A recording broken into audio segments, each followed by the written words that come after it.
Major funding for this program was made possible by UPMC. Thank you. Okay. Turn around, look at it a little bit. Let those reflections allow you to reflect before you jump in.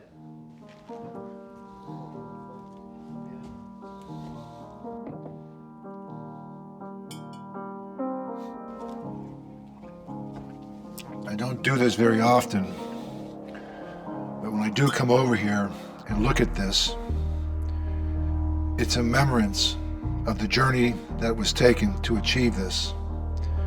Not that you're measured by this. It's a reminder of where you came from, the opportunities you were given, and maybe kind of the grit and determination that you applied. This was the end of the road. But man, it was a long journey that was filled with me reflecting on my roots, my upbringing, my appreciation. And I get a chance today to talk to another man who grew up in the same area I did, Mark Cuban, a champion of his own right, who's reached the pinnacle of entrepreneurship and actually won one of these 2011 NBA championship with the Dallas Mavericks. It'll be kind of fun to talk about our roots, our journey. Mark Cuban. That should be an interesting talk.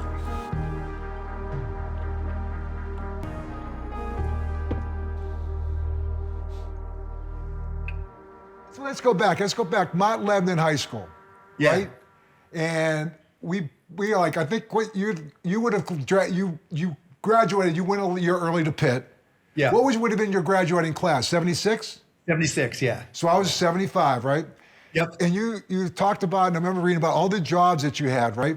I delivered, my first job was delivering the Pittsburgh Press in Crafton. Yeah, for sure. My brother, I used to help my brother. He did the Post-Gazette, which meant you got to sleep in, right? You got to sleep in. Except Sundays. Sundays, right? And I was like, why couldn't you do the Pittsburgh Press? Because you had to get up so early. No way. And Sundays, so I got Sundays, we'd sit there, my brother and I, and we'd sit there, who's got to wake up Dad? Because we can't carry these around. So we were hoping Dad had a good Saturday night. So true, man. Right? So true. Hey, so you have two brothers. Where are they at? Are they in Pittsburgh? They're in Dallas. They're in Dallas now. Dallas? Yeah, they kind of followed me down. And so after I started companies and everything, they started to work for me and do stuff like that. So what are some of the jobs that you had in Pittsburgh? Oh my goodness. Like my first time I tried to make money, I lived in Birdland in Scott Township, Chartiers Valley area, right. Would have been my high school. And on Meadowlark Drive, and there was a park down at the bottom of the hill. And I used to go and buy baseball cards. And then I would repackage them and I would sell them for more with the promise that there would be a Pittsburgh Pirate baseball card in one of the packages, right? So that's how I started to make money. And then one day my dad, when we lived in Birdland, he and his boys would play poker every Thursday night. And so one night they were playing and yuck it up. I'd go in there, grab a donut. They're drinking beer and talking shit. And I was like, Dad, I want a new pair of basketball shoes. And he looks at me, he looks at my feet, he goes, those shoes look like they work. When you have a job, you can buy whatever you want. I'm like, Dad, I'm 12.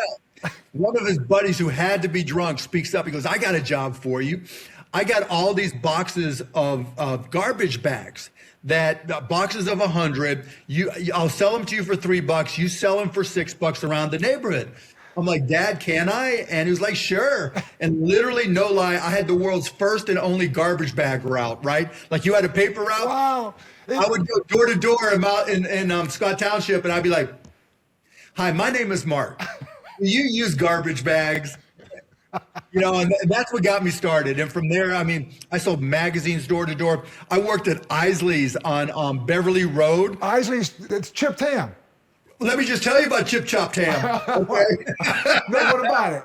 Yeah. So anyways, I was working behind the counter and I had to slice the chip chopped ham. And one day I got distracted when I was sliced off the edge of my finger, and like it didn't hit bone, but like the end of my finger went flying, and there's blood everywhere.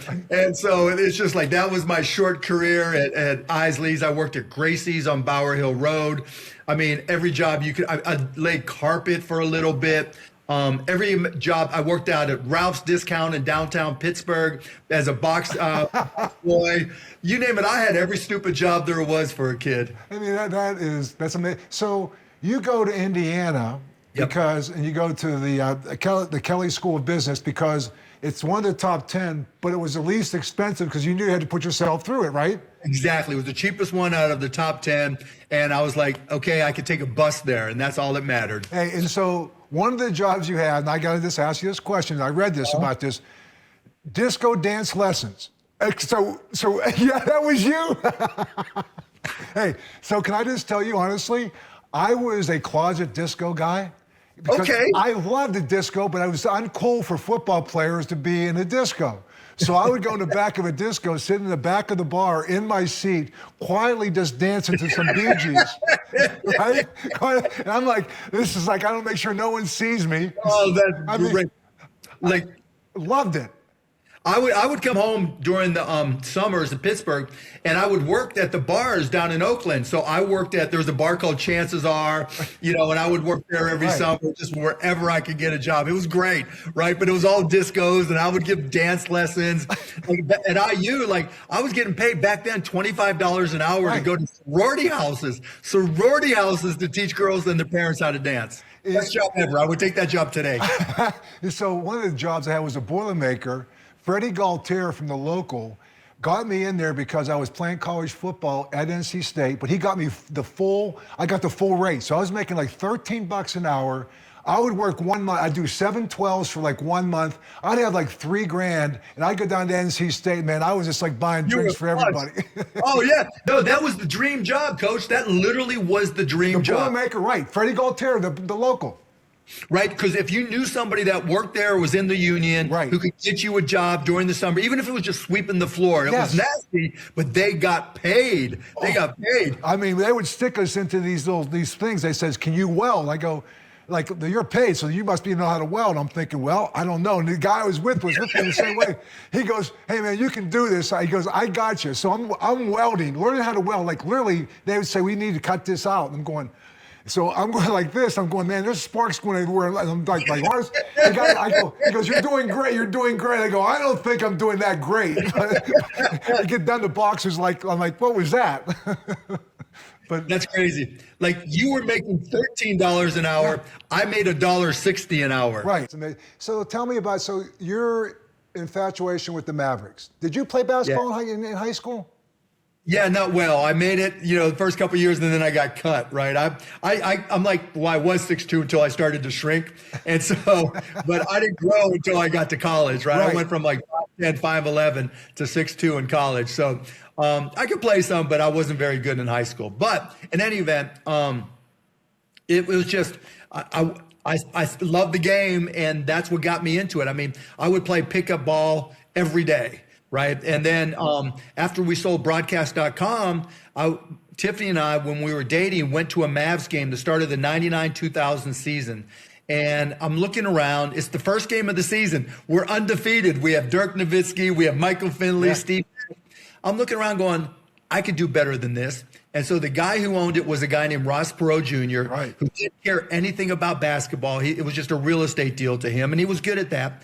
And so I was like, hey, I'll buy it from you. And it was only a short negotiation, but we agreed to buy it for $285. And to me, that was a dream because I was a basketball junkie then. I'm a basketball junkie now. I can barely move, but I'll still get out there, shoot, and play with my son. Being in Pittsburgh, man, if Mark Cuban come back here and buy the Steelers, I know that he'll be a lot more active in free agency than Mr. Rooney is. I can tell you that. I can't afford him anymore, right? No. I can't afford him. You win a championship in 2011. And then all of a sudden you get involved with Shark Tank. And I got to just tell you, and this is the truth. My wife and I will sit here.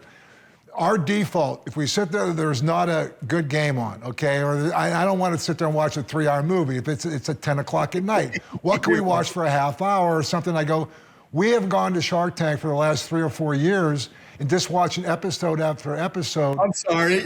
No. I just, my takeaway is I love it.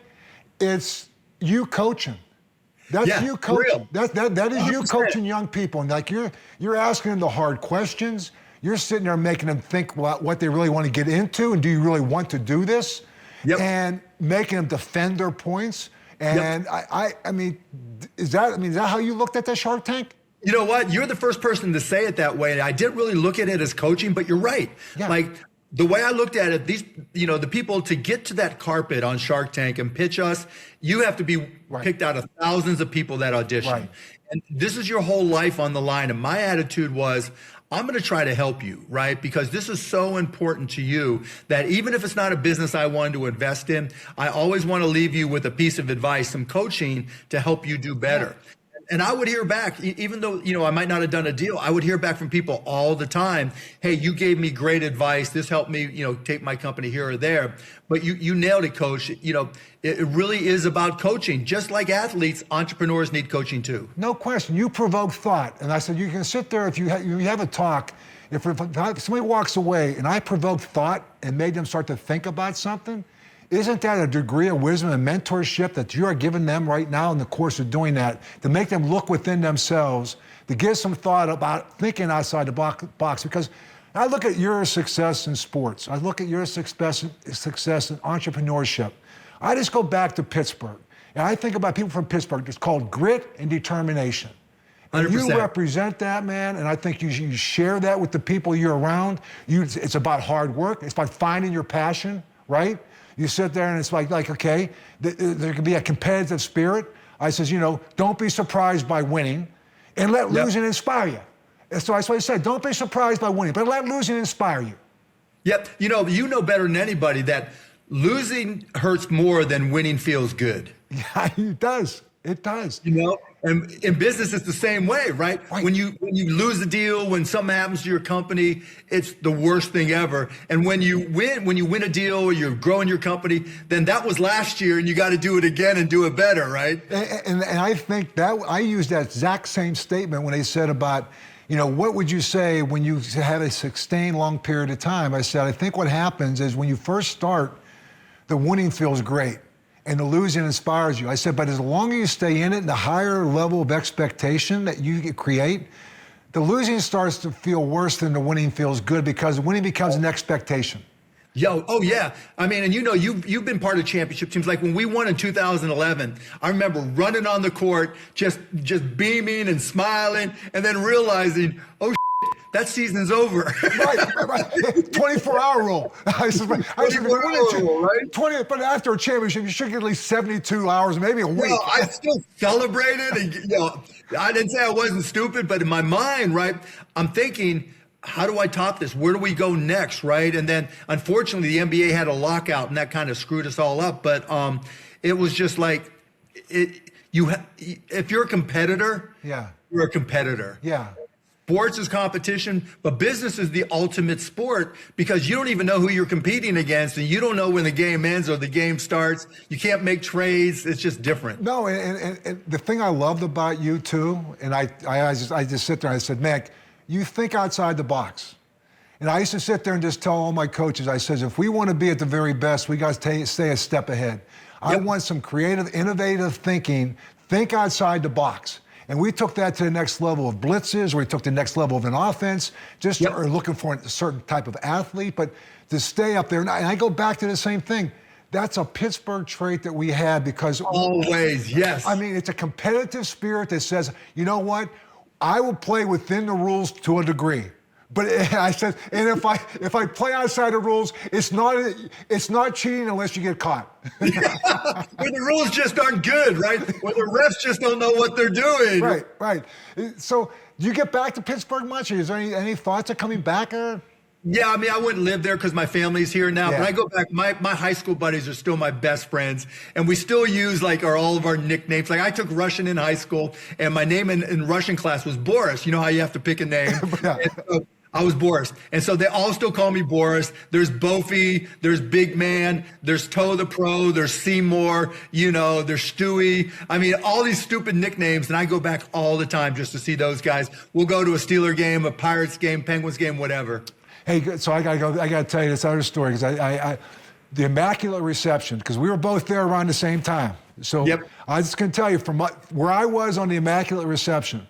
Number one, I My dad would sit in the kitchen, he'd have his beer with my mom, listen to Myron Cope, and I just said, we're gonna go out, I'm gonna go play football outside. So I went outside for the game. I can't see the game because the game wasn't on TV. No, it wasn't on. Yeah. So I went out, we were just playing out there, and I remember my dad came out and go, "You're not gonna believe what happened." And I go, "What?" And so he goes, "Well, you'll see it on the 6 o'clock news." But I'm just telling you, right? I remember exactly where I was. And I did the same thing. I was at my house, and I had a hoop in the backyard on the driveway. Yeah. Like, this game's over, yeah. Right? And I'm just going to go up and get some shots up. And I hear my dad, "Oh my God, oh my God, oh my God." Right. And he's in the basement, and jumping around. And then you saw it on the 6 o'clock news. Yeah. Did you go to many games? Oh, no, we went to one game. Like, my dad did upholstery on cars. It was a big deal.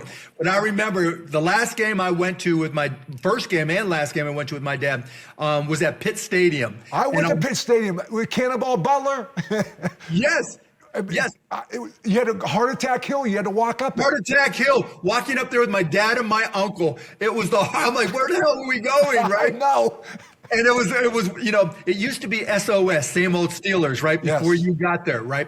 And so I'll never forget, I went up there, and I think it was the Redskins we were playing.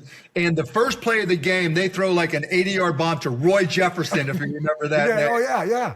And we're up 7-0, and then we lose, of course. It was like 14 or whatever. The guy I remember the most name was Bobby Walden, because he was the punter. Yes, Bobby. Yes, he was a punter. Because they punted probably more than anybody. All the time. All the time. He was. I knew him more than the quarterback. Oh my God! Just like arguing about Joe Gilliam versus Terry Hanratty versus Terry Bradshaw. I know. So let me ask you this question. So just the success you've had. I mean, I think this has really been fun talking to you. And I want to get your address too. I want to send you a helmet.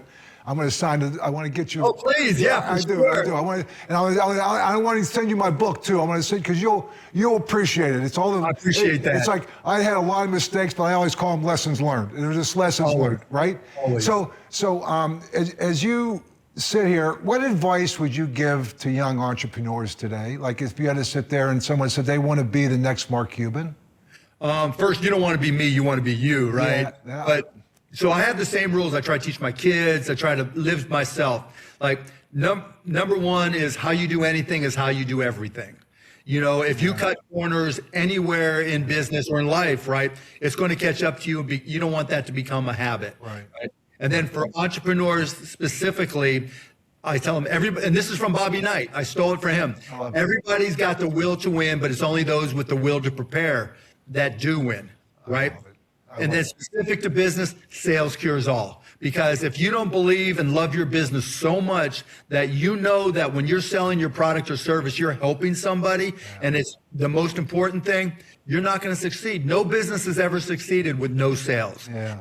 So those are like kind of my 3 lines. But the one that I always make sure runs through my head even is how you do anything is how you do everything. Yeah. What point do you sit there and say,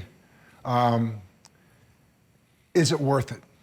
Yeah. And, how many times have you sat there and said, man, why am I doing this? And at the same time, you're doing it because, you need a job. It's a job. It's your job. And you know what? Sometimes those jobs didn't pan out. Yeah. But that wasn't the worst thing in the world, right? I learned more from the jobs that I hated than from the jobs I loved.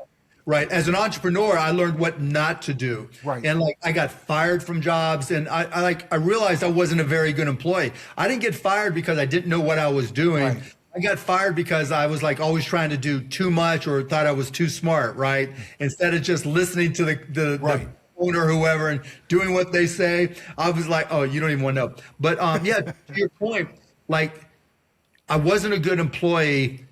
But I made sure, I would tell people, I tell kids to this very day, I'm like, you pay to go to college, but you don't need a perfect job after you graduate because you're getting paid to learn, right? And that's the way I always looked at it. It wasn't a great job, but I was getting paid to learn, and I learned a lot. And when I finally got fired from a job and started my first real company, Micro Solutions, I knew I thought I didn't know everything. There was a lot I needed to learn, but I learned some things about what not to do from the bosses that fired me. And that's why I've lived by this mantra that there's no mistakes. They're just lessons learned. Yes, You always. know what? You know what? And you can always live a safe life, but it's okay to go out and risk and do something. Oh, yeah.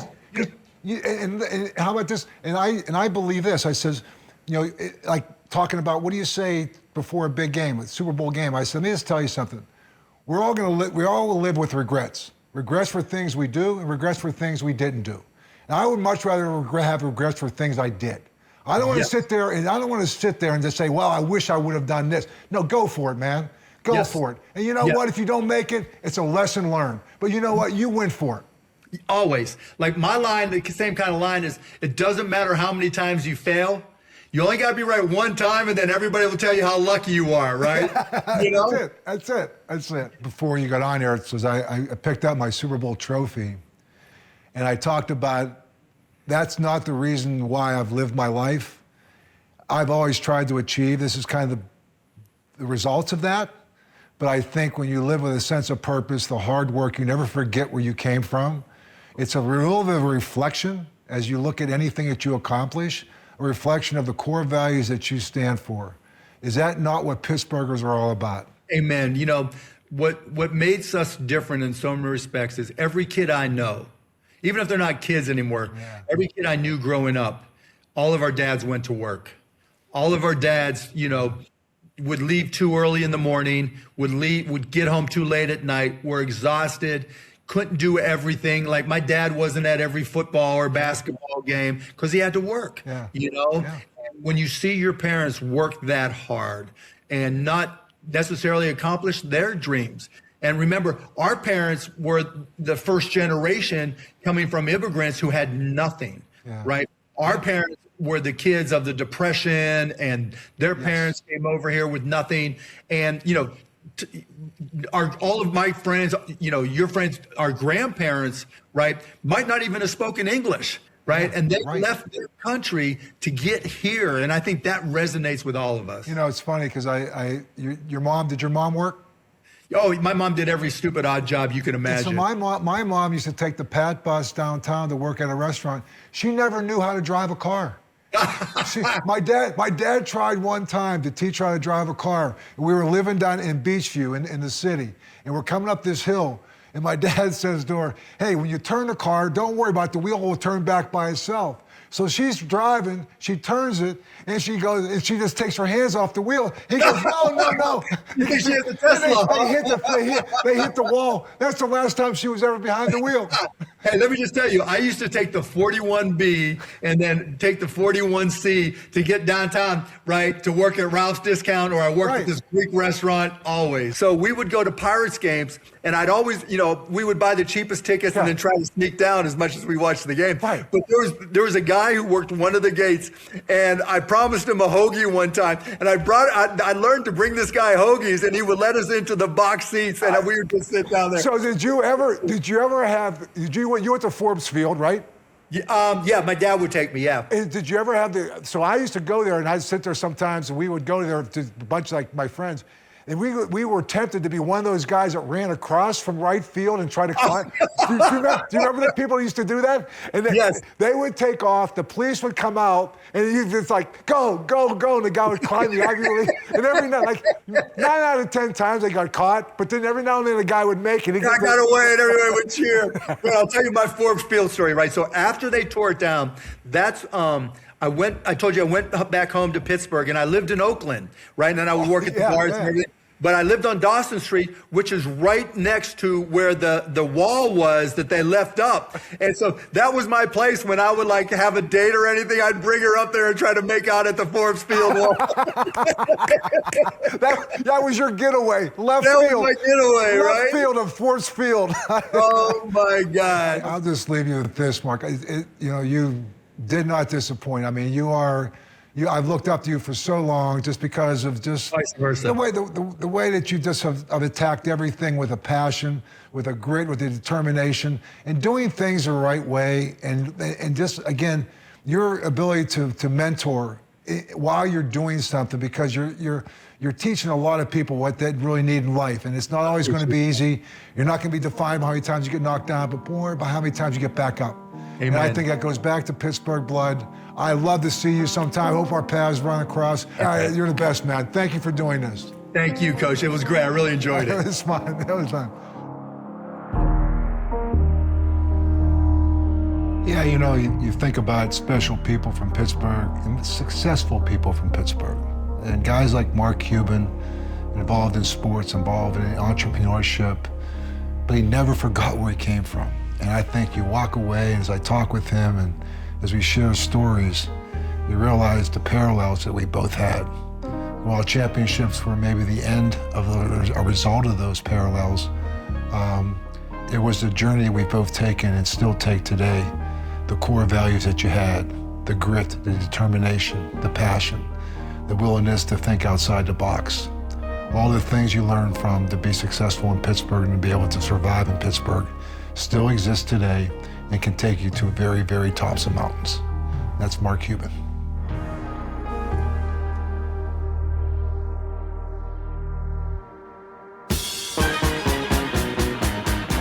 We gotta talk about your sweatshirt, okay?